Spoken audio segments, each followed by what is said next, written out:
Good evening and welcome to another Monday night of KBueno Racing Truck Series action here on the KBueno Racing Network. My name is Francisco Bacayao, getting ready to bring you the action live from the Charlotte Motor Speedway, the center of NASCAR competition, the home of NASCAR and all its race teams, where we bring to you some hopefully fantastic racing from what is going to be our longest race of the night. Joined alongside Nate Polite for tonight's action. We are super stoked to bring to you what is hopefully going to be another thriller in what we've seen already in our short schedule. And taking a look at this schedule, Nate, it has been an electric start in our opening 4 rounds as we just wrapped up the Nashville Super Speedway, which gave us a great finish. What do you expect moving forward as we enter Charlotte tonight?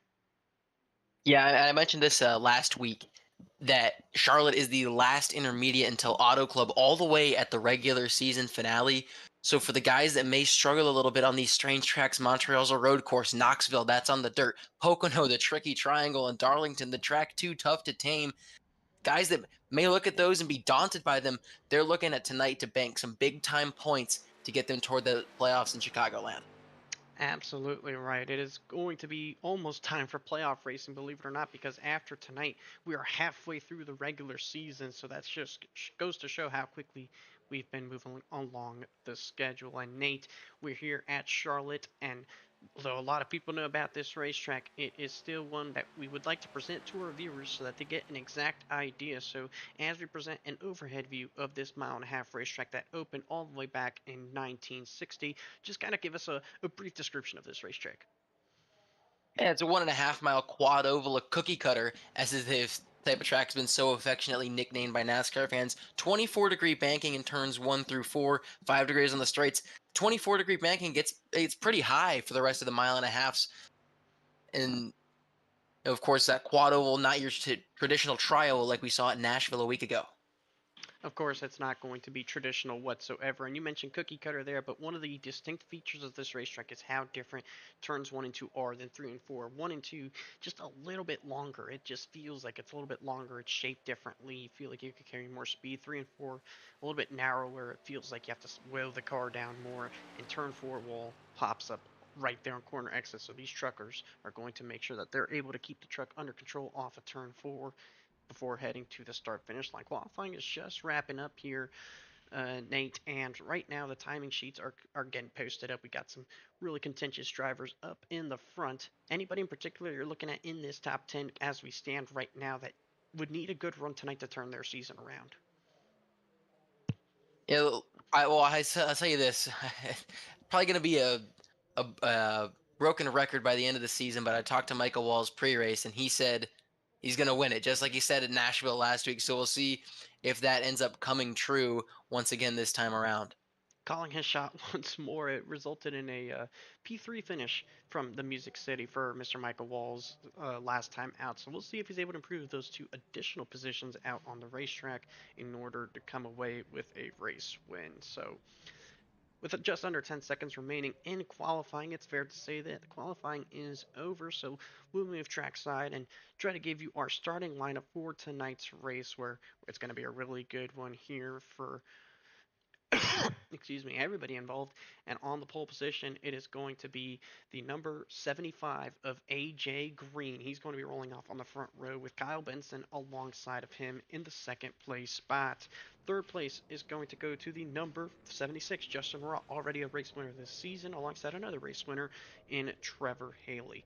Fifth place goes to Mikey Neal in his number 8 truck alongside the Michael Walls, who called this shot. He'll be rolling off from number 6. Nicholas Bauman will be in 7th place alongside Jesse Prees making a start here tonight. He's going to be in the 8th place spot with the double zero of Jonathan Jorgensmeyer. Has been close to a couple of race wins already so far this season. And Tyler Murray rounding out our top 10, Nate. Yeah, up in row 6, we have Kenneth Bueno, the namesake of the network and the series, lined up alongside Colin Forrester. And in row 7, it's Tony Kivett and Jamie Wright. Behind them, Cody Spare and Alexander Schumacher, the winner at Rockingham. Then Duncan Faw and Craig Lautenslager. Then it's Chris Progar and Christopher Bishop on row 10 to round out the top 20. Juan Escamilla will be in the 21st position with Brandon Banks in the number 5 truck. He'll be in the 22nd spot. 23rd will be going to the number that That is going to be the number 21 of J.J. Hill, Florida Zone, in the 23rd position. Jason Hastings in the 49 in 24th. 25th goes to Alex Kolzinski, I hope I said that right, in the 25th spot, with Travis Van Oostendorp in the 26th position. 27th will go to Cade Cazzola, and the 28th spot will go to Michael Newbraw. And rounding out our 30 truck field tonight, Chris Fowler in the number 2 truck, and Craig Parks in the number 53. So another stacked field tonight from the Charlotte Motor Speedway here, Nate. And as these drivers are almost getting ready to go behind the pace truck and enter the racing surface, what are some things that you're going to be expecting out of this race, which is going to be under the sunlight? Yeah, under the sunlight, that means the track is hot. It means the track is slick, and the track is going to be loose. It'll be really interesting to see how that impacts these truckers. Of course, recent iRacing events have had a little bit of notoriety for having a lot of cautions. Just last Thursday, the SAC Cup Series at Homestead, Miami, was a 113 track temp. The cars were sliding everywhere. We'll see if the trucks here at Charlotte do the same. Again, I was talking in practice to Jonathan Jurgensmeyer, Michael Walls, Gabe Cazzola, and Travis Van Oostendorp. They all said this track is loose. It's going to be a fun one. It's sure going to be a good time here from Charlotte, as you see the trucks already rolling out to the racetrack. And this is going to be our longest race of the night. 125 laps will make up tonight's event, so almost the full length of a Truck Series race here from the mile and a half in Concord, North Carolina. And it's 1 p.m. in the sim. Track temperature right now, Nate, upwards of 118 degrees. So it is hot. It is going to be slick. So it's going to be very fun to see just how these drivers navigate what is going to be some very challenging conditions. Up to this point, it has mostly been night racing or even overcast conditions, apart from the super speedway at Daytona. So you can see a lot of different things in these opening laps. And speaking of guys who are navigating conditions better than last week, Justin Rott didn't spin out on the pace laps today, so he's already off to a better start. Yeah, he's off to a much better start right now, is Justin Rott. And as the pace truck is getting ready to make that left-hand turn onto pit road and put the field in the hands of AJ Green and start our 5th round of the season. Into the restart zone, and we are underway from the Charlotte Motor Speedway.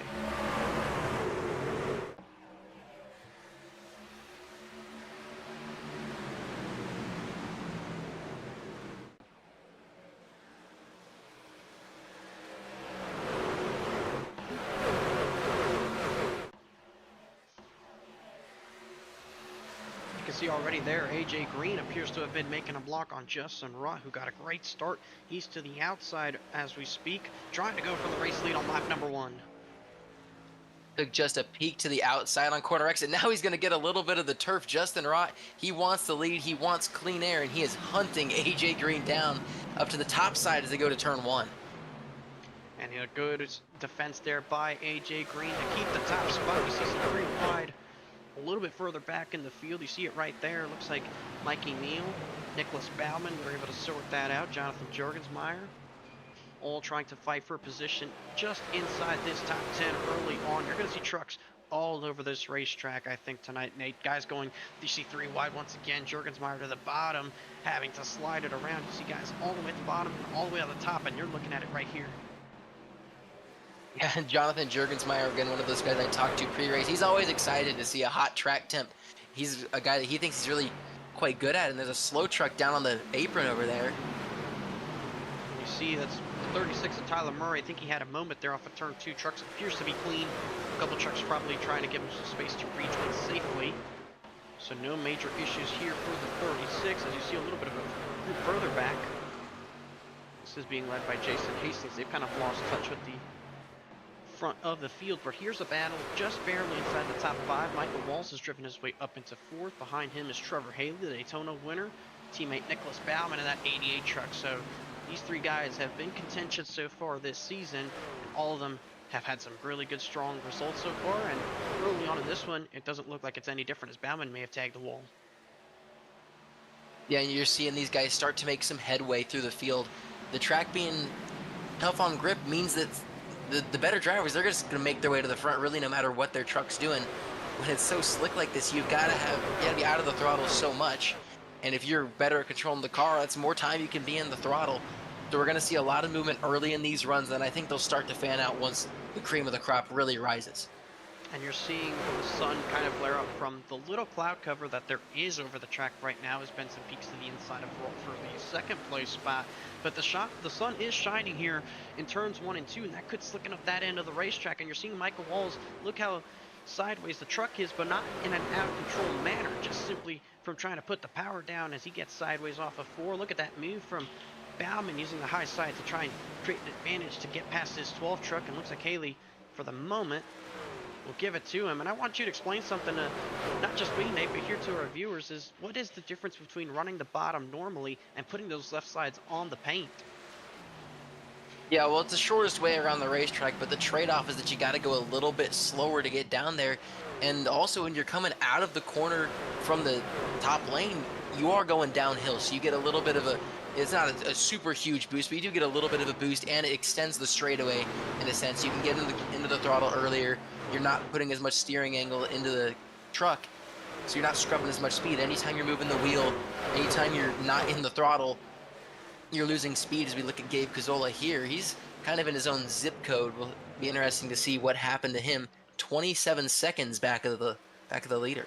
You see the leader just on that shot there. You see it right there. That's actually a great representation of him almost going a lap down. I believe he had to serve possibly a drive-through penalty on one of the opening laps. I could be mistaken. But the good thing for the 95 is that this is going to be a long race. You see that lap counter up there, 125. So still a long way to go before we talk any kind of trouble for the 95. Even if he does go a lap down, he'll most likely get that free pass spot. But what an opening jump here for AJ Green. If you recall, at the Rockingham Speedway, put up a pretty good showing, was up in the top 4 or 5 most of the race, but unfortunately those tires faded on that 75 truck after his incident midway through, and the results probably did not speak for what he performed in that race. Looking to try and have a solid one here from the Charlotte Motor Speedway and seeing if he can turn his season around. Yeah, absolutely. I mean, you have a race where you're doing so well and you aren't able to come home with the victory. It's always a little disheartening if you're AJ Green, but taking a look at the point standings, he jumped up 11 spots in the most recent race, so he was the biggest mover in a big way after Nashville, and that was another great showing for him there as well. And there's the battle for second. Benson to the inside of Rott. We saw a lot of these two as there's trouble for Cody Spare on the bottom. He'll probably bring it to pit road safely. But we saw a lot of Benson and Rott in the last couple of weeks between Rockingham and the Nashville Super Speedway. These two no strangers to running at the front. Rott the winner from Las Vegas. Benson had a strong truck at Nashville, but unfortunately was on the wrong side of the strategy, and I did not see him taking the race win away. He was able to come over with a top 10 finish though, but Benson so far this season has really shown some good pace, just looking to try and break through.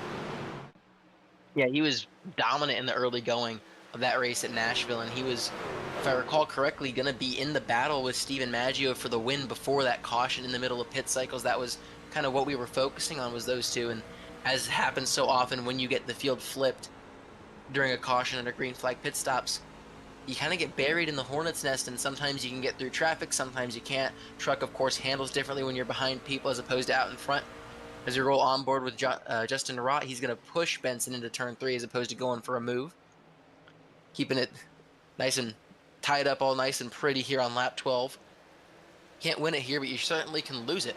You say that, and Michael Walls taps the outside wall off of turn 4, and that's going to be a trouble spot all night long for these truckers, is making sure they can keep it nice and controlled. I saw the smoke there. I believe that is from a driver that's on the pit lane, so no real factor for us on the racetrack right now. And you see a little bit of a run by Benson, or by Rott rather, on Benson, but isn't quite able to take it. And with these track conditions being as slick as they are, it opens the door for a lot of movement as far as comers and goers. One of those early movers right now appears to be the number 71 truck of Colin Forrester, who started just outside the top 10. He sits right now in the 7th spot, trying to hold off Jonathan Jurgensmeyer. For the 71, it's not been an ideal start to the season, but Nate, he's definitely shown potential to be able to run in the top 5 or 10, namely at Daytona. Yeah, of course, Daytona, it's its own breed of track, so it's always tough to compare it, but at the end of the day, speed is speed, and if you're a good driver, you will find your way to the front at any racetrack you go to. And it's I will say it's one of my bigger pet peeves when people act like restrictor plate racing is just dumb luck, and that's simply not true. It's a lot of bad luck can happen at a restrictor plate race, don't get me wrong, but if you're running up front, more often than not, that's a good thing. That's on you, and that's a good deal if you're running up front. So he's going to have that speed wherever he's able to go. Here's Kenneth Bueno, just battling with Duncan Fall there for the 12th spot, right around where he started, and Kenneth just outside this top 10. Running behind that 89 of Jamie Wright. And it's been a good opening set of laps for Kenneth Bueno, who at the Rockingham Speedway captured his first top 10 of the season. Looking to see if he could get a second one. Was not able to join us at Nashville. He was on vacation in Boston. Had a great time over there in the Northeast. And he's looking to jump back in and be able to put up a good charge, as here's once again a three-wide battle for second. Actually, a three-wide battle for the lead. Yeah, something must have happened. The 75 had those slipped up, and now we're going 3 wide in the hot track conditions.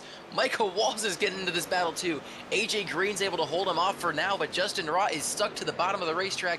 He might keep going after it. Looks like Green's going to keep up the defense. Green was able to hang on to the lead on the very outside lane, but he's going to get sideways there. Benson unable to maximize the run on the outside, so Rott will try to once again take advantage of this to the inside of the 75 truck, and this gives you a really good perspective of the different lines all four of these guys are running. Is look how loose he is. He has definitely used up those rear tires. And what a battle this is. All 4 leaders under a blanket, and there might as well be a mile of track between them and the rest of the field. Justin Rott wrapping the bottom. We saw him working the top earlier, but now it looks like he's going to get clear of AJ Green. New leader, the 76 of Rott. Justin Rott will take the race lead away from AJ Green, as Kyle Benson and Michael Walls will now battle away for the second place spot. And Justin Rott, I'll say outside of possibly Alexander Schumacher, Nate, has been one of the standing drivers of this series. Nearly captured 2 wins. When we talk about his performance at the Rockingham Speedway, was leading coming to the white flag. Of course, that race did not end in his desirable form, but he did put up another solid run at Nashville after overcoming those early issues, as Green gets sideways once again. And here he is right now, early on in this one at Charlotte. In these tough conditions, he is up front, leading laps once again, as now Benson looks to try to put the challenge on for second. Yeah, huge challenge here from Benson for P2, but talking about Justin Rott, it's not confined just to the KBRN Truck Series. He's had some really good runs in other leagues as well. There was the SAC race at Phoenix a couple of weeks ago where he was fighting with Ethan Fonseca Moreno for the win before a late set of cautions. He had fought his way up to 4th place before his race met an end in an accident, and then he qualified on pole for the SAC Cup Series at Miami on Thursday, so he is on a really good hot streak right now. He's hoping to have better luck here in the trucks than he does in the next-gen cars, however. And I will say this, we had an electric finish to the KBRN. Oh, look, Whoa, contact there, in the Green wall. into the wall. He gets hit by the 38 of Benson. You saw it right there while we were on board with Michael Walls. He just got into the right rear, and looks like Benson ran out of racetrack and gets into the number 75 machine. So looks like Green just struggling to hang on to his racetrack. Those rear tires have been screaming. As look at Forster further back, trying to slide the car. He jumps sideways to the inside. He doesn't appear to be heading back onto the racetrack, but the truck flies apart, and there's the first caution flag of the night. Big damages. I believe that's the fender that's flying around there. Appears to have some suspension damage. So here on lap number 21, Nate, we find ourselves under the first yellow, and that was his rear bumper that's torn off, so that's going to be a couple of minutes of repairs here for this 71 truck. We had been talking about how tough these conditions were going to be to race in, and these guys, they were doing a phenomenal job. I mean, we saw that great battle with the leaders. It was so good, and then we finally see AJ Green step out of line, get a lot of the wall, and now we see it again with Forrester. He's up here rolling the top of 1 and 2. He just gets sideways behind the 89, and he might have to check up. Let's see if we can get the He might have lost the... He got really close to the 89. He might have checked up to avoid contact and had that kick out the rears from under him or something, because that was an odd spin. Of course, didn't get turned at all. So we're listening. It was a bit of a slide job. No checkups there by the 71. Just got loose on its own, and around it went. I mean, and that'll do it. You saw the slide job there from right. The closing rate was Oh, and up he there. just wrecked on pit road. This is the live feed. He just spun entering the pit lane, so more trouble for the 71 truck here on this sequence. I'm sorry to interrupt you there, but I jumped back to the live feed, and sure enough, there's the 71 in trouble once again, as there's our race off of pit road. It is Justin Rott winning the race off. Looks like Benson may have gotten the 7 of Walls for the second spot. Green will settle back in fourth. This is a lucky break for AJ Green, I will say, though, Nate, because those rear tires were screaming the whole time. I was about to say the same exact thing because remember he Hank slapped the wall too. No damage, even if it wasn't super significant. It looked like he was able to end up getting back to speed, but definitely a lucky break there for AJ Green. And let's talk about this guy we're looking at right now, Jonathan Jurgensmeyer. I mentioned how much he likes these hot tracks. He'd worked his way into the top 5 and was the first guy behind that 4-way battle for the lead, as we called that part of it. Yeah, it's been a good opening run here for Jonathan Jurgensmeyer. Consistency has been the key to everything the driver of the Double Zero does, in not just this series, but in every series he runs. And he's looking to try and continue that here to make that push for the playoffs, which is going to be here very shortly. We hope to provide you with our point situation as we move on towards the second half of the season. But I think one of the drivers that is most content right now, points-wise, is going to be our point leader, Alexander Schumacher, who after some early struggles, he's moved his way up into the 13th spot.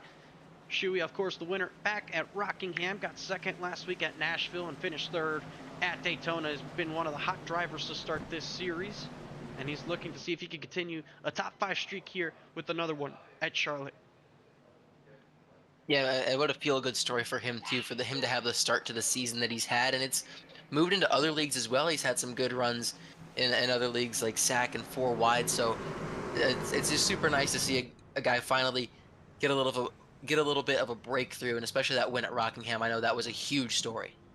It was a big deal for him. He was really ecstatic about it. He was talking to me the whole time, just kind of letting it go and describing all the emotions. And for Shuey, he's going to remember that one for a while. Nearly had a second one when we went over to the Nashville Super Speedway, but the tires did not last in that battle with Austin Reedy.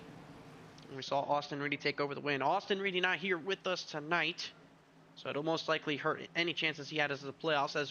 As another reminder, not winning in for playoff eligibility. You have to be top 10 in points if you want to be a part of the playoffs when we round our 10 race regular season. And as the pace truck exits to pit road, this will be our first restart of the night after the initial start of the race. Justin Rott into the restart zone with control. He leads them as Benson struggles to get going. Yeah, top lane did not get a great jump. Michael Walls was all over the back bumper of Justin Rott. They're going to fly away 1-2. Jonathan Jurgensmeyer now is up to side by side with Benson, and AJ Green loses it again. He's going to go around and in the wall. AJ Green sideways. He keeps it up against the outside wall, though. No trouble here, as you see the 75 truck has some right side damage. But it looks like the 75 gets away clean. Here's the battle for third back up front, and it looks like Michael Walls might be trying to challenge for the lead. A big challenge for the lead for Michael Walls as they take lap 26 here, side by side with Justin Rott as they go off into turn number 1. This is going to see, we talked about it earlier, Michael Walls is rolling the top, Justin Rott is painting that white line on the bottom of the racetrack, and there's the momentum. That's the difference coming down the hill with the longer straightaway, more time in the throttle for the 7 of Michael Walls. He's going to try to replicate it as they come through 3 and 4. Trying to carry the momentum on the high side. It was going to be difficult. You see him get squirrely off the corner, but Rott is doing a great job of hanging tough on that bottom, trying to make sure he can still keep the nose out in front and get some of that clean air. Right here, they're both getting a good piece of it. But this side, this is where 1 and 2 really shines. And look at Walls carry that momentum through. If he's able to clear the 76, that'll be huge. He's cleared him right there. We'll see if Rott throws it back to the inside or tries to save the tires. Looks like he chooses to save the tires. Gets a little bit of clean air on the nose, but definitely not attacking exactly as Jonathan Jurgensmeyer has gotten clear for third. He's definitely the biggest mover so far in this race. Yeah, one of the early contenders for moving up through the field. And how about the number 18 of Jesse Priest as the caution flag waves once again, who's worked his way up into the top 5 for the first time this evening. Looks like trouble for the 42 of Travis Van Oostendorp. He has turned around facing the opposite direction here in the quad oval. and we'll see what happened. He was another guy that had found himself firmly in the top 15. Here he is, he's rolling the bottom. He just runs out of racetrack. Yeah, it looks like the 49 was slowing up in front of the 42. We'll try to get a different look at it, but it does appear as though he was running the bottom here. It looks like the 49's a little bit off the pace. Kind of drifts up off the corner, but you see all the space the 49 had to the wall when they first make that contact. I don't think they were expecting that to happen, but certainly it looks like Van Oostendorp gets the worst end of it, spinning around, but doesn't look like his truck is too damaged, so he might be okay. Yeah, that was really interesting to see how far off the pace the 49 was there. Not sure if he had caught the wall earlier in the corner or not, but definitely you have to think that Van Oostendorp thought he was going to have him cleared by the time he got out of the corner, because he certainly took that exit like there was no car that was outside. Absolutely right. And we'll see if there's any split strategies. None from the front. You wouldn't expect them to bring it down pit road, but doesn't look like anybody further back is really doing the same. So everybody's going to try to hang on to some of those very valuable tire sets. You see a couple cars further back, but those are expected. I was going to mention just before that yellow flag came out, a couple of notable shout-outs. Jesse Prees being one of them in the number 18 truck. I believe he's in for Keelan Belsha tonight, who's unfortunately not feeling too well. Could be mistaken there. Mikey Neal's driven his way up into 6th. How about Jamie Wright, the number 89 machine, into the top 10 in 7th. Kenneth Bueno and Alexander Schumacher rounding out this top 10. And Kenneth did not put in almost any laps before this race. I was talking to him for a couple minutes before I went live on the show, and he said, I think I put together a total of 3 laps and I cooked. Well, it's certainly not the ideal situation, but he might be the most knowledgeable person about iRacing I've ever met.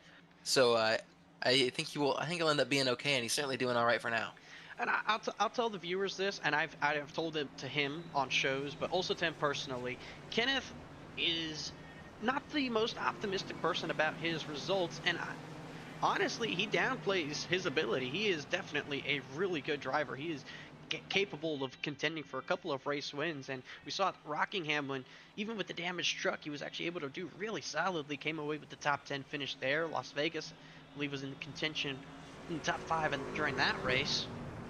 And at the rate it's going here at Charlotte, if he's able to keep this up, you can't ignore the 117. He definitely is a driver that can win a race at any point this season, on any racetrack really. And next week he's going to be going to his favorite track on the service, not in the United States. We will be having to grab our passports and go overseas to Canada and go to the Montreal Circuit Gilles Villeneuve. And that's going to be exciting stuff. That's a track that Kenneth is a personal fan of. If you listen to any road course broadcast, when we bring up that topic of road courses you'd like to see on schedules or ones that may not be on the series that we run, Montreal's always one that he brings up. So the fact that we get to go there in this series next week and in 4 wide at the start of October, those are going to be some huge opportunities for him. And I know he's going to feel excited about that. I know you are. I know I am. Oh, I'm always excited to see a road course on a truck series schedule, because these things, one thing they don't do on a road course is drive good. And now that's going to make it not so great for the drivers, because it's going to make it great for the viewers. Because if they don't drive good, that means they race good. They're going to be all over the place trying to maneuver these behemoths through the twists and turns of Montreal. And I've taken a couple laps there with these trucks, largely to capture some of those camera angles we'll be providing to you next time out. And it is something else. They don't even have the proper setup for Montreal itself, so we're going to have to do a little bit of improvisation, as maybe some of these other tracks you might see later down the line, especially Knoxville the week after. But right now we're still here at Charlotte, where the 7 truck of Michael Walls will lead us back to the green flag into the restart zone. And here we go, another solid jump for the leader as Walt tries to hang on the outside. Jurgensmeyer, though, with a really good jump, he might try to fight for second. I wouldn't be too shocked if Jonathan Jurgensmeyer isn't fighting for the lead. And oh yeah, caution flag out. Trouble in the back. There's Christopher Bishop with the torn front end of his race truck. Looks like possibly Chris Fowler also having a piece of it. A couple other trucks might have been involved. So just like that, we're already working our 3rd yellow of the night. And let's see if we can diagnose what happened on this restart is it appears it started at the very back. Looks like possibly a checkup. Not seeing anything yet, and the trouble actually starts further up ahead. You see the 14 sideways, and he appears to be the only truck involved. So we'll try to find what happened to Christopher Bishop that resulted in him spinning on this restart.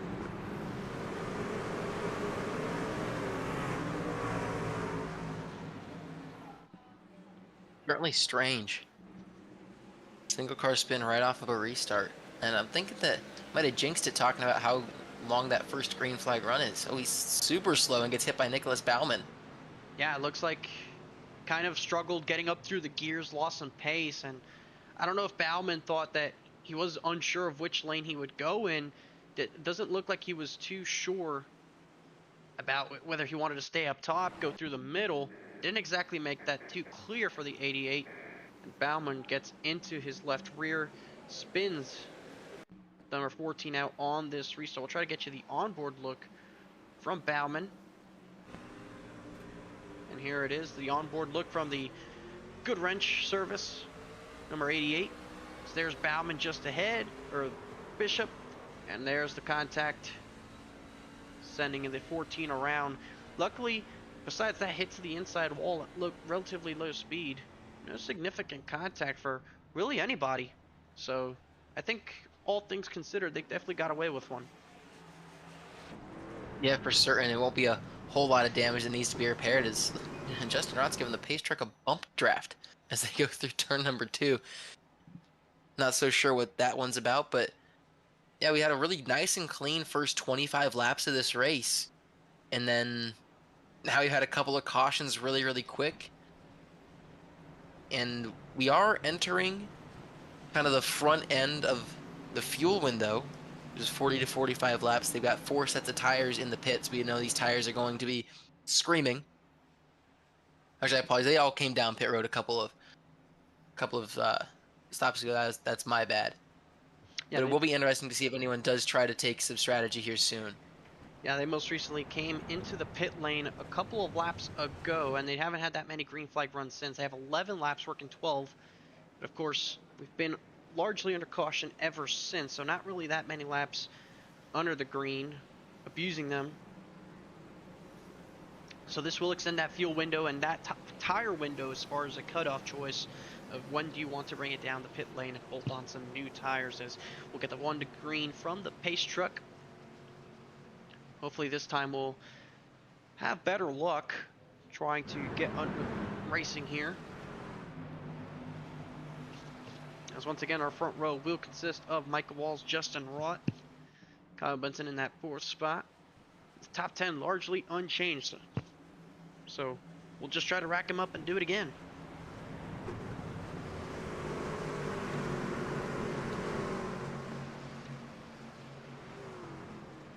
Yeah, it'll be exciting to see what can happen here as the run gets a little long. If we're gonna have, another perhaps 4 truck battle for the lead like we had with AJ Green and Justin Rott, Michael Walls, and Benson. We'll see if we get. We'll see how long it takes that to develop. Well, let's see how quickly we're able to go and stay under the green flag under this restart. Should be expected here on lap number 36 when we cross start finish line.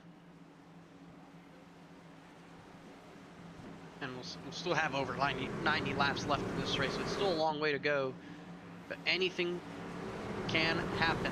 Pace truck on the pit road, the 7, Michael Walls, control car in the restart zone. Look at him spinning those tires, nearly gets into Jurgensmeyer. That's going to give the 76 the race lead. Yeah, big goof there for Michael Walls. Not sure if he got hit at an inopportune time or just spun the tires. Of course, they are ever so slightly worn. Nothing too crazy. But Justin Rott, the big winner there, he is checked out with the guys battling side by side for second behind him. And that hurt Jurgensmeyer just a tad on the go. He was unsure of what would happen to Walls. It looks like Alexander Schumacher into the outside wall has some big left front damage to his race truck. Luckily, doesn't appear to be suspension damage, but the 68 truck is definitely hampered as it looks like there was contact on the restart. Raw able to get way. This looks like a lot of spread out throughout this top 10. There's Kenneth Bueno just behind this battle for 10th between Greg Lautenslager and Jesse Friesen. Brandon Banks looks like he's trying to join the fight. Lots of battling here behind those leaders strung out. Look at the closing rate on the 36 up to the 88 of Bauman. Yeah, they get stopped up really fast. A little brushing of the outside wall as guys run out of racetrack, and they're using a little more than just the racetrack as they come through the first end of that dog leg, dipping those tires into the turf. That is, of course, turf, so it's not going to hurt the splitters of these trucks too much.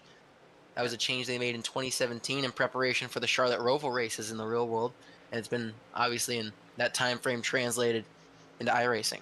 That's a great point there, Nate. And that grass, that isn't really grass, it's turf. It's the artificial grass that looks like it's that grass you saw there on the apron of turns 3 and 4. But you see here just how different it looks. It allows these trucks to go through there like if it's asphalt. It won't tear up the truck. And when you slide in it, it acts as asphalt as a stopping device. So it's a really great move that the Charlotte Motor Speedway incorporated to the racetrack. And they've kept it ever since. And it's really been super, super fun. I hope that's what they would have used at Daytona instead of just paving it the way they did for the backstretch for the Rolex specifically. But I'm not in charge of all that, as here's a battle inside the top 5. Trevor Haley trying to make a move on Michael Walls and Mikey Neal. Michael Walls, of course, was the race leader, and he's trying to work his way back through using that outside lane. This battle's been heating up. Michael Walls certainly not too pleased with how that last restart went. You know, he's definitely someone who's very passionate about his results, so when something like that does not go his way, it'll make him upset. He is going to be driving with a head of steam as we now have another 4-truck battle as AJ Green tries to work his way back up through the field. Michael Walls has gotten past Haley. Now he's working on Mikey Neal, making that outside lane work. So much action around this racetrack, Nate, and that's one of the things I loved about Charlotte when I came to the Charlotte Motor Speedway back in 2023 for the Coke 600 weekend, is that in every series that I watched, there was racing all the way through the field, every spot at any moment, guys in different lanes, so much good racing. I hope I'm able to get back there sometime soon to watch some more racing here from such a great racetrack. But in my experience, when I went back in 2023, apart from the weather, it was certainly a great racing experience to watch. Yeah, the track that's aged super gracefully. I remember, that when, 2016, Martin Truex Jr. stunk up the show leading every lap of the Coke 600, and Kyle Busch did the same 2 years later. There were guys that were saying, man, this track sucks. These guys always lead him by forever and forever. And then 2019, they put on a great race in the Coke 600, and it's been phenomenal ever since. So this track has aged so gracefully, the pavement wearing nicely. Oh, the 18 gets a little squirrely in the wake of the 75 truck on the exit of 4 right there. AJ Green is fighting fiercely through this field. And Jamie Wright's with off the pace. He has an issue. He is off the pace. Doesn't look like he might have right front damage. He has a little bit, but nothing that would have warranted him being that slow. So possibly some contact resulted in him losing a little bit of ground off of turn 4. He's able to reset here from the 14th position. He's right back up to speed as they get out of the corner. So nothing too crazy. Must have just run into the wall. And take a look at Gabe Cazzola. We talked about him almost going a lap down earlier. Here he is in 6th. Just got past Mikey Neal, and now he's looking for 5th place on Trevor Haley. It's been making moves in that bright green Moneyline truck. It's been a great recovery for the driver for the 95, who nearly went down at the start of the race. And right now sits inside the top 10, aiming to try and capture a top 5 spot. Gabe Cazzola loves super speedway racing, Nate, and I know you talk to him a lot. And a Charlotte race, even in the sunlight, it tends to have a lot of full throttle tendencies. Gabe is a big fan of these trucks as he jumps up to the high side trying to make the move for 5th. You would think that this kind of combination of trucks and Gabe Cazzola, it's a combination that could result in some success. As you see, the bump drafting might have been going wrong. It could result in some success for Gabe Cazzola. And absolutely, he's one of those guys. We mentioned super speedways earlier when we were talking about Colin Forrester. Super speedways, they do translate to everywhere you go, especially when you're in these races where there's a lot of on-throttle time. So it's not too surprising to see Gabe Cazzola running up here. And I will say it's interesting that he gets his best results at the tracks where, you're full throttle. But he's probably looking forward to next week as much as anyone. He loves the road courses, so I think he's going to be a contender next week as well.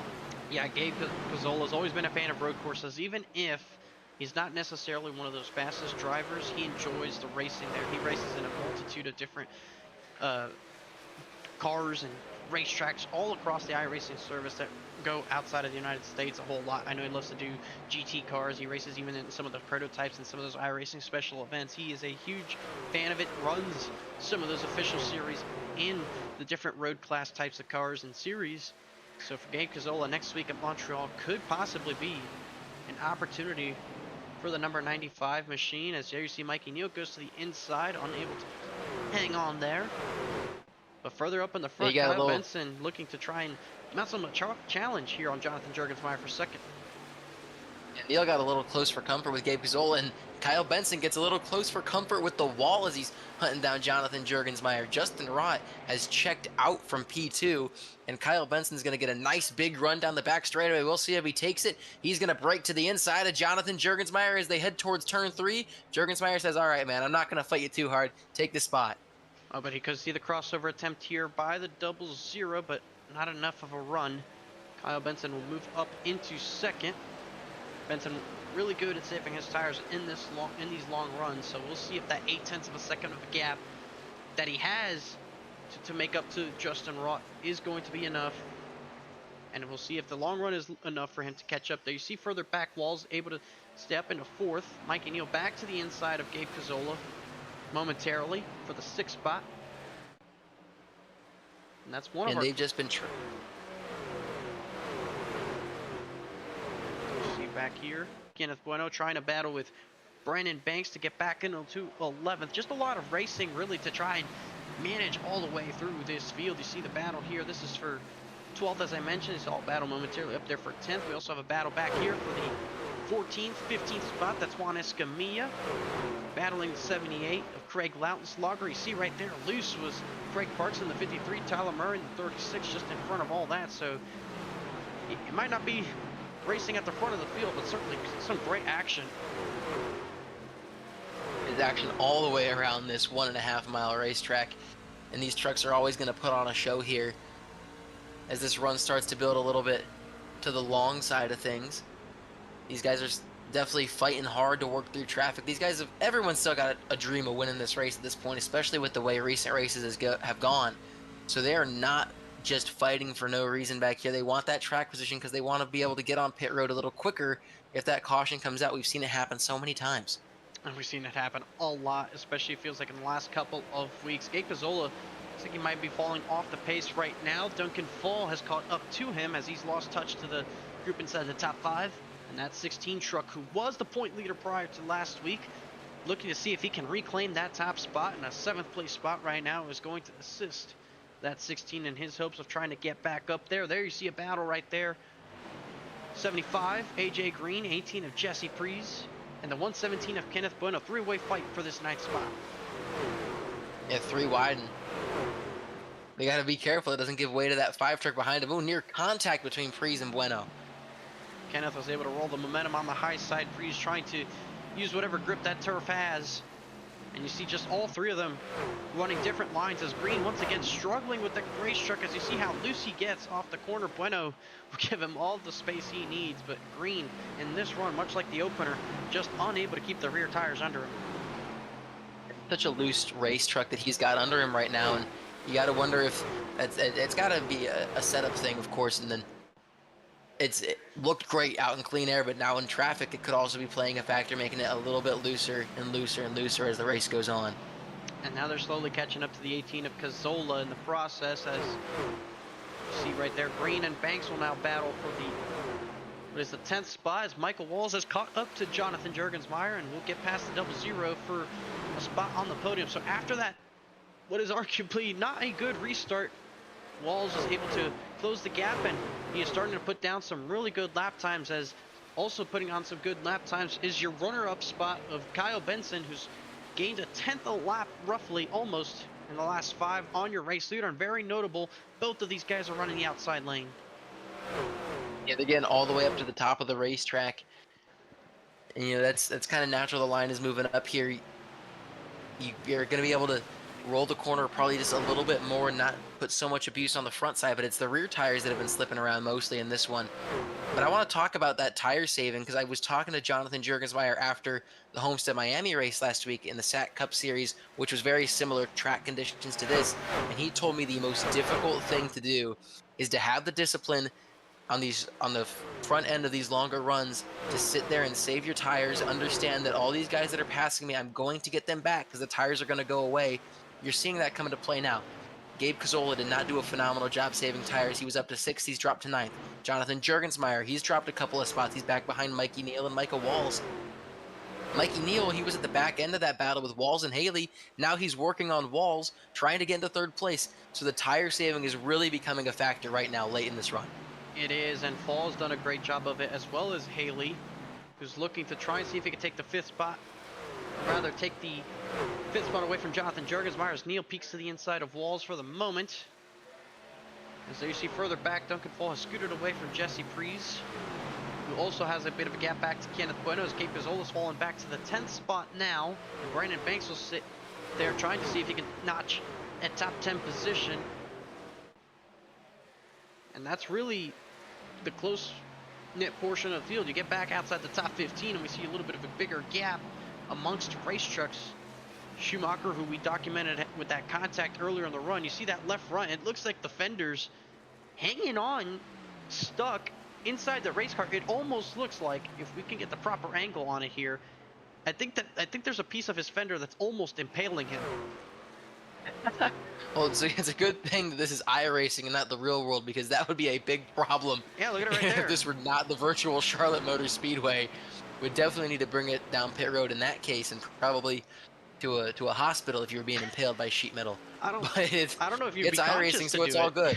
I don't know if you'd be conscious You might to bring it not down, be. but Shuey doing a great job of trying to manage it. He's hoping for a caution flag to try and fix his race, to bring it back down the pit lane and try and solve that problem, as there's Mikey Neal now, having just made the pass on Michael Walls. And I'll tell you what, the difference I've seen with Neal compared to everybody else's, Walls strikes the outside wall. He's been patient on that bottom. He has not moved up like everybody else. And as of that last lap, he's ran a couple of tenths quicker than both your race leaders, nearly 2 tenths. So Mikey Neal clearly harvicking that inside lane, and is working out for him. He could be challenging for the lead here soon. That discipline that I was just talking about, and you mentioned Harvick, they call it that for a reason. Kevin Harvick, they called him the closer because he was so patient. He was able to paint that white line and save the tires, because that's another thing. You can be patient and roll on the inside line. It's not going to be super quick, but that's going to save your tires the best, because you're not burning them up on exit, and if you're out of the throttle and not heavy braking, you're not going to burn up the front end. So now you're going to have so much more pace, and you can see how big the 38 and 76 are getting in his windshield right here. We're real close to a 3-way battle for the lead. And you saw Benson noticing the time that Mikey Neal's gaining, because he's now switched up his line. He had been running the top, and now he moves to the bottom. And very crucially, there is a lap car in front of your race leaders that it appears as though it is a car that's already a lap down, and already gone a lap down is Gabe Cazola, who made his way onto pit road. Amongst others, Tyler Murray, Jamie Wright, JJ Hill currently sits in the pit lane. Engine troubles for the 21. But his truck appears to be good damage-wise as Brandon Banks brings it to the pit lane. So not sure what happened to J.J. Hill to have his engine go kapoof. As there's now the battle for the 7th spot. Jesse Prees peeking to the inside of Duncan Fall. This is a battle currently for the 7th place spot, as Kenneth Bueno on this long run has also done a good job of saving his tires and staying on the bottom, as another truck will bring it to the pit lane. That's Michael Walls. Yeah, definitely inside the pit window. With the way those cautions had fallen, everyone was going to need to take 2 stops. It was just a matter of when. Well within being able to make it to the end of the race on 1 stop from here. I don't think anyone's going to be able to stretch it, but it's really just a matter of who's got tires and who doesn't right now. And did not shock me whatsoever to see Gabe Cazola come to pit road with how much time he lost. Michael Walls started losing time as well.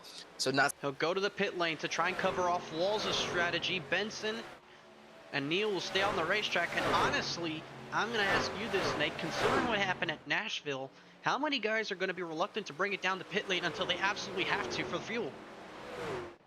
That's a whole other wrinkle to this strategy, because you mentioned Nashville, but it seemingly happens everywhere. It happened in the SAC Cup Series at Phoenix. It's happened multiple times. Steven Maggio, who I don't believe is racing today, but he's expressed his displeasure with that happening so frequently, especially races where he's out front with a chance to win. A lot of guys don't love when that happens, and there's a certain point where you have to make your own luck, and you got to wait it out until that caution comes in. You can be the guy And there that it benefits is. from that. And speak of the devil, and he doth arrive. Caution under green flag stops yet again.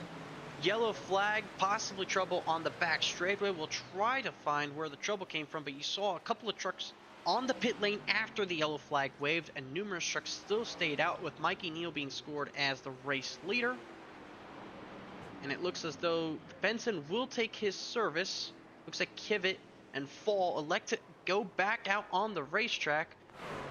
So there's Mikey Neal, and he will put Benson a lap down. So that's really going to hurt the 36 chances in this race. Let's see if we can find the incident that did bring out this caution flag, because it was not exactly easy to find. Not sure if it was somebody who might have spun off of pit road, or somebody spun trying to get onto pit road. It's going to be very difficult to find here. Yeah, I talked about it last week at Nashville. It's always super treacherous coming to pit road under green flag here, because you're up behind other cars, you're near everyone. You can put something in the iRacing chat, but it's not a guarantee that everyone's going to see it. Not everyone's paying that much attention. Some people are too focused on they themselves getting to pit road. They're going to think that they don't need to look at anything else. The next thing you know, there's someone's rear bumper in your lap because you weren't paying enough attention. It happens time and time again. There's no hand out the window if you're looking out in front of you. And we see it here. Gabe Cazola on new tires. Yeah, he just Gets lost to the it inside. there. That's spinning coming to pit road. And I believe that's going to be the incident that puts us under the yellow flag. Craig Parks was trying to get into the pit lane. Cazola got to his inside, but that didn't exactly hurt the 53. It was when the 53 tried to get on the brakes and had too much rear brake in it, and unfortunately it spun the car out. So I think not everybody was able to get back on the lead lap in time for the yellow flags to unlap themselves. But right now, timing and scoring, it is Justin Rott, the race leader. And you see 3 trucks in front of him that will look to get their lap back. Those trucks include Tyler Murray, the 7 of Michael Walls, and Brandon Banks. Those trucks will be admitted back onto the lead lap via the wave around. And you see Benson was able to retain second spot despite having gone a lap down, but I believe that's because everybody that was in front of him went back down the pit lane. So I'm not too sure there, but big break nonetheless for the 38 after dealing with these cautions coming out at bad times. That was about a repeat of last week for the 38. But going back to the incident, I almost wonder if when Gabe Cazola got to the inside of the 53, the 53 was planning to get to pit road, he got to his left-hand turn and his braking marker a little late with the 95 passing him by on the inside. But that's kind of what I was talking about, is there's no hand out the window in iRacing. So either you forget to send a message that you're pitting now, or the guy behind you doesn't see it in time. That could mess a whole lot of things up. That's why it's always so treacherous getting to pit road under green here. Yeah, absolutely. And I've done enough NIS Coke 600 attempts to know how to get on and off pit road here as effectively as possible, but also understanding how difficult it is to really be in that situation and try to consider for other drivers around you, especially when you get into the green flag runs and there's different strategies going on, drivers at different closing rates, and that's usually where the trouble begins. That's usually where that caution flag may fly, and it wasn't a direct cause of it, but it certainly probably helped play a role with getting the 53 out of place and ultimately making that mistake on the brakes and putting us under the yellow flag for what is the 4th time in tonight's race. As of right now, we do have approximately, it is going to be 19 trucks on the lead lap. Last one being Jason Hastings. First one lap down, sits currently the 55 of Tony Kivett. We do have 3 trucks battling for that free pass spot. Jesse Prees and Jamie Wright will try to challenge that 55 truck to get back on the lead lap at the time of next caution. Six laps down is the 78 of Craig Slugger. Not sure what happened to the driver of the 78 after he had a solid run going. JJ Hill had his fair share of troubles. He sits 8 down. Juan Escamilla with 15 laps down. Travis Van Oostendorp pulled it behind the wall a couple laps ago after his most recent incident. Pace truck will go back into the safety of pit road. The field will be in the hands once again of Justin Rott and Kyle Benson back on their rightful spots in the field. And there's Rott accelerating. And this time it's a generally good start as the 2 truck having trouble further back. And he's really going to hurt AJ Green, but it's a clean start for the top 10. Everyone from the top 10 gets away. AJ Green stuck behind a car that struggles to get through the gears. Race is going from bad to worse for him after leading this first run early. And they're 4 wide, bouncing off each other in the back, it looked like for a second. There it is. Gabe Casola, Jamie right in the middle of that hornet's nest. And that's still trouble going on for the 2 truck of Chris Fowler, who's just not been able to get back up to speed. And he is still off the pace as he tacks the outside wall for turn 4. And how about Alexander Schumacher? Got that damage repaired. He's back into the top 10 already. No more sheet metal in his chest, so that certainly takes a little bit of pressure off of him inside the cockpit. So he might be able to put a little more pace in that truck. But there's a couple of new players, Trevor Haley and Mikey Neal. They were fighting in the back end of that top 5, about where they are. But how about Kenneth Bueno up to 6th place in that 117? We've been talking about him all show, and that's actually 4 KBRN trucks in a row right there. Oh man, that's a spotter's worst nightmare. And you got to realize this, Nate. I own those 4 trucks. So if anything happens here, that's my wallet that goes up in flames. These parlays are not going to be able to keep up with how much I'm going to be spending on these trucks if they find any trouble here. But it's been a good run going so far for the 12 truck of Trevor Haley, and not just him, but the 8 Mikey Neal. Kenneth Bueno's been able to recover nicely up into 6th. As he is battling right now Alexander Schumacher, who will get past for that 6th spot right now. And Schumacher trying to continue that streak we talked about, getting those top 5, top 3 results. After having some good results, you see some 3 wide further back. Colin Forster had to back out of that one. AJ Green trying to recover after having those issues on the restart from that 2 truck. He's battling Duncan Fall for just a spot in the top 10. Yeah, it's a really good battle between these. It's really 4 cars under a blanket, almost similar to that battle for the lead we had earlier in this one. Forrester having a nice rebound in this one as they're 3 wide up in front of him. Duncan Faw comes down the hill. Clear Nicholas Bauman, the big loser in that battle there. And there's now Schumacher to the inside of Mikey Neal. That's for the 5th spot, as we do have a battle up front. Justin Rott trying to hang on to the race lead, but Benson on the outside will have the momentum, and he should take the race lead away, and he does. So the 38 truck back out in front here from Justin Rott, who will change lanes and go to the outside, trying to change the momentum. But it's a good move there for the 38, who will get back out in front. Jonathan Jorgensmeyer will battle Trevor Haley for the 3rd spot, move Haley up to 3rd. You're starting to see some of these trucks come to life after a couple of stops, getting different adjustments into these things and seeing who's got what as they work further in the race. And especially after we've seen a green flag run really run to the end of the tire life, these guys now have a better understanding of how they're going to need to save tires and how much tire saving truly means. There's always the idea of it. You know that it's going to mean a lot, and you know at the high track temp you're going to need to do it, but you don't have anything tangible to work with until you have that long run. And we've had one fairly early in this race, and then we had another one that actually took them to the end of the tire life. So these guys are a little more aware, like, hey, if the last 50 or so laps of this race do go green, what do I need to do? When do I want to pit? Do I want to run my tires all the way to lap 40 on the back end of the fuel window and pit with 10 laps to go and try to charge through the field? Or do I want to split it? Or do I even want to pit a little earlier? I don't think you'd want to pit earlier. I don't think that's the correct strategy, but I think we're really going to see this come down between either splitting these last 50 laps or going all the way to the end of the tire life to go and get a run with about 10, 15, 20 laps to go, as opposed to pitting in the middle, which would be about 27, I believe, laps would be the middle point of this run. And I think we probably will see a large part of the field try to split the run here, Nate, because it's the least time-consuming strategy to go on to. Yes, there's the fear of the caution flags coming out, but if it doesn't come out on that particular stop, he could lose the race. If someone went sideways off of turn number 4, and the caution flag waves. Kenneth Bueno, huge damage to the back end of his truck. Jamie Wright got a piece of it as well. And the bumpers fly off. Big front end damage to the 117, who had a solid run going. That's unfortunate for Kenneth right there. A lot of damage to that truck, and we'll give you a look at what happened. And this is another, as I was just talking about the race strategy, this is such an interesting time for the caution because it's lap 77. So we're going to be just on the edge of that fuel window.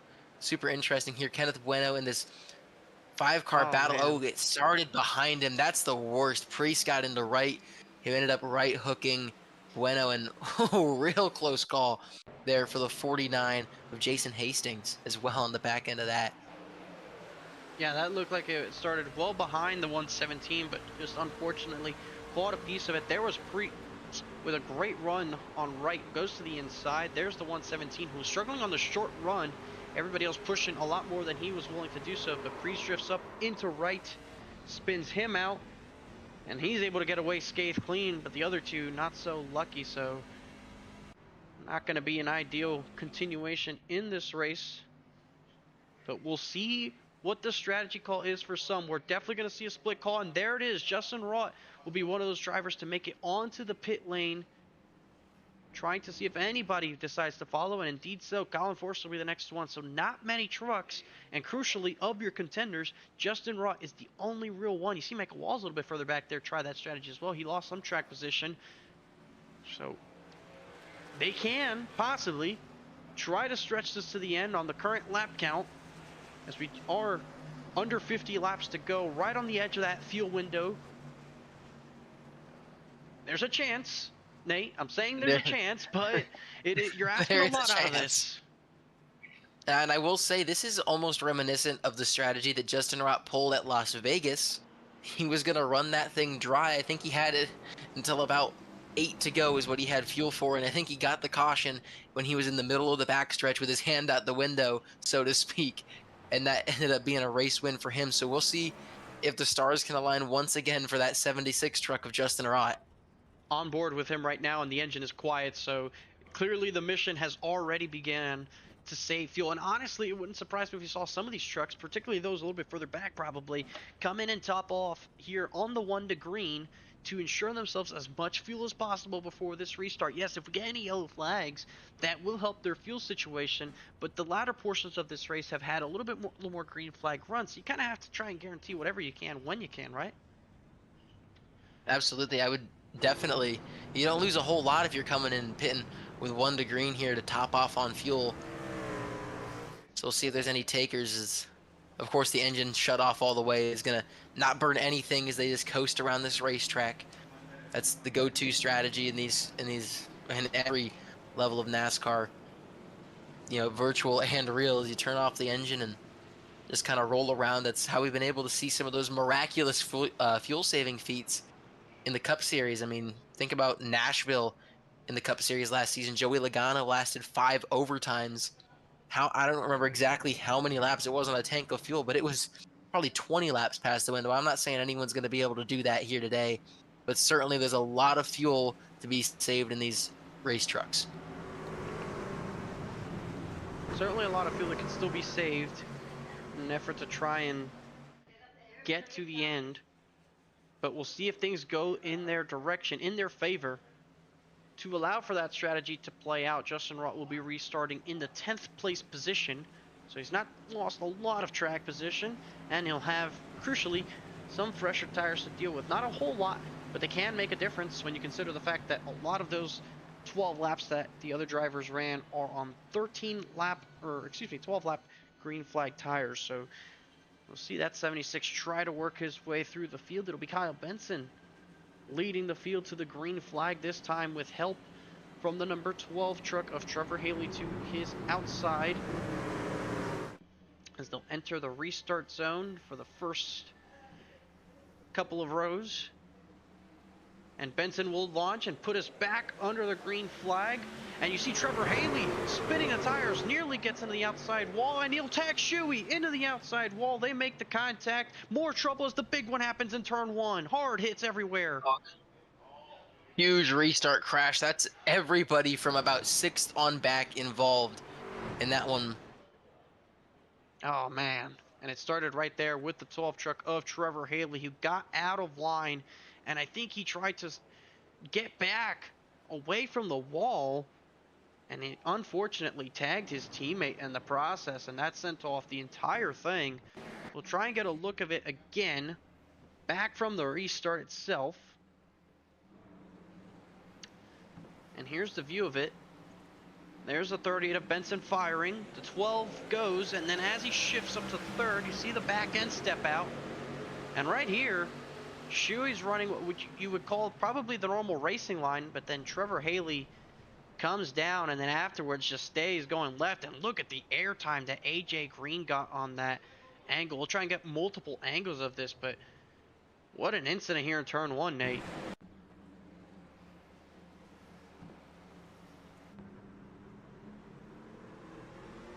Spectacular crash. That's what happens when you bottom up on the restart. This is on board with Green. The guy's all in front of him. Track just kind of gets blocked. He's actually able to get through before hooking Nicholas Baumann. And it's unfortunate for him. And there's the hit from Brandon Banks, lifting the 75 up. A lot more trouble to find everywhere through the field.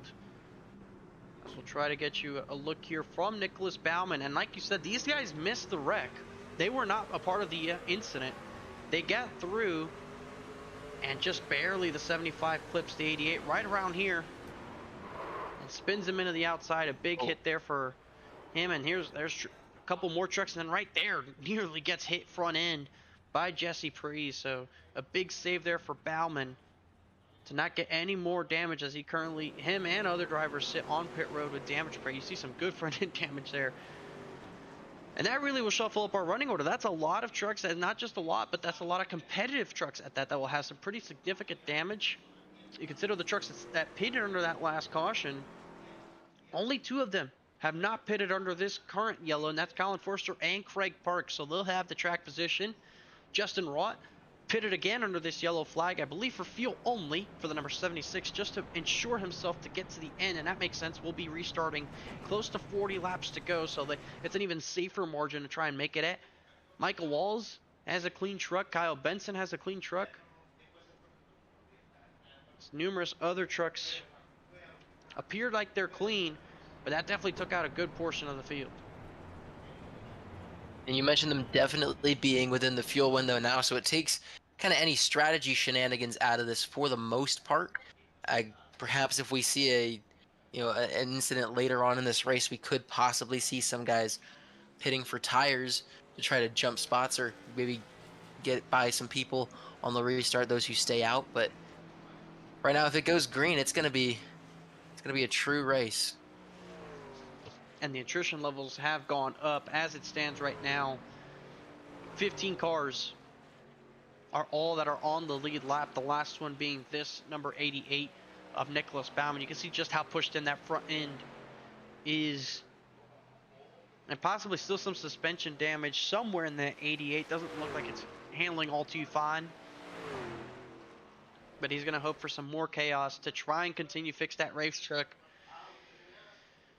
And oh boy, Nate, that really possibly could have turned its head upside down, more so than the caution during green flag cycles. But still have to see what happens in these closing stages that possibly could still shake up this race.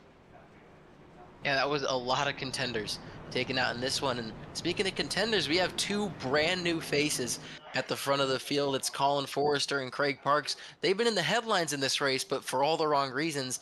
Doesn't matter now. They're at the front of this race with 40 laps to go.